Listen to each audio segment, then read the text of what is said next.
This video is to show you how to make and experiment with a simple paper parachute.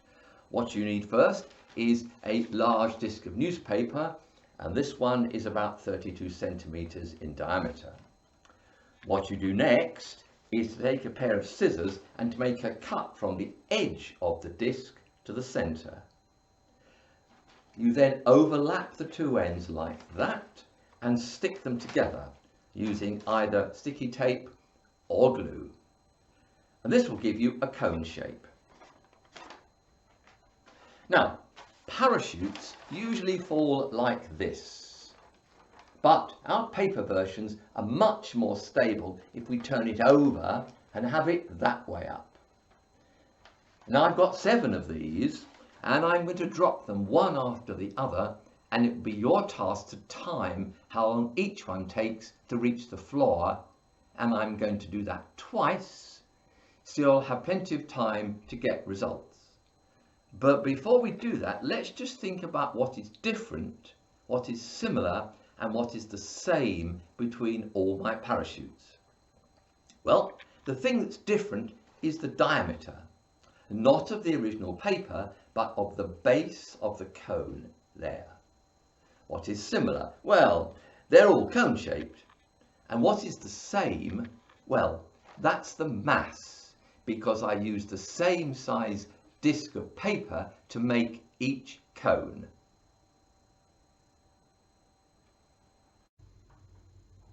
Right, we are now going to do the experiment, and for each drop I am going to say 3, 2, 1, go, and you must start your timers when I say go, and I will release the parachute then, and you must stop them when it hits the ground by my feet.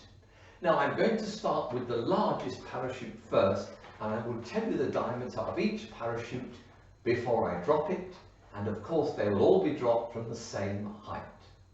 So parachute number 1 has a diameter of 32 centimeters. 3, 2. 3, 2, 1, go.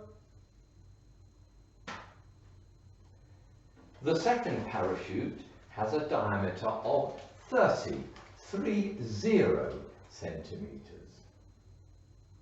3, 2, 1, go.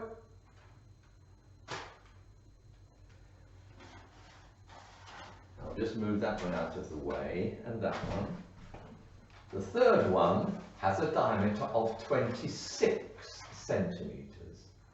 3, 2, 1, go. Next, 22.5 centimeters. 22.5. 3, 2, 1, go. The next one, 20 centimeters. 3, 2, 1, go. The next, 17 centimeters, 1, 7. 3, 2, 1, go. And finally, the tightest or thinnest cone with a diameter of 14 centimeters. 3, 2, 1, go. And that is the end of the first run. Now I'm going to collect all the parachutes together, and I'm going to run it again once more. This is the second run. This is the second run, and like before, I'm going to drop the largest one first. So here is the 32 centimeter diameter parachute. 3, 2, 1, go. Next, the 30 centimeter 30 diameter parachute. 3, 2, 1, go. Next, the 26 centimetre diameter parachute. 3, 2, 1, go.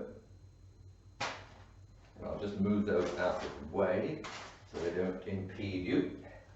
Next, 22.5 centimetre diameter.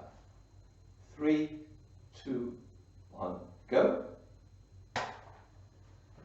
Next, the 20 centimetre diameter parachute, 2.0 diameter.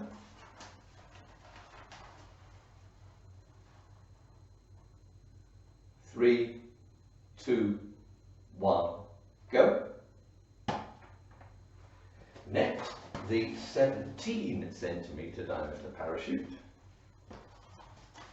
1.7. 3, 2, 1, go.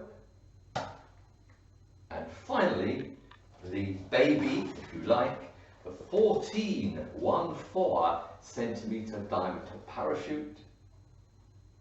3, 2, 1, go. And that completes the second run of the parachute experiment. And we must now go away and process the results. Well, that worked really well, but what are you going to do next? Well, I hope you've got your table of results written down carefully, and from those I suggest that you actually plot a graph of something against something. But what? Well, the rate of fall is probably going to depend on the area of the cone. But which area? Is it the area of the base of the cone, or is it the area of the curved surface of the cone? Well, you saw the bigger cones, that's the ones that were more open, fell more slowly than the smaller, more tightly curved ones. So I suggest that you plot the diameter squared against time and see what you get. Now, that's the diameter of the base squared against time. Maybe you can even work out an equation for the parachute. But if you look at the graph that I've plotted, it's the one I suggested, that is the diameter of the base squared against time. I think it's pretty obvious that more research needs to be done to be sure whether this is the right shape. Well, if you don't think it is, then I think you should go on and plot the curved surface area of the cone against the time of fall.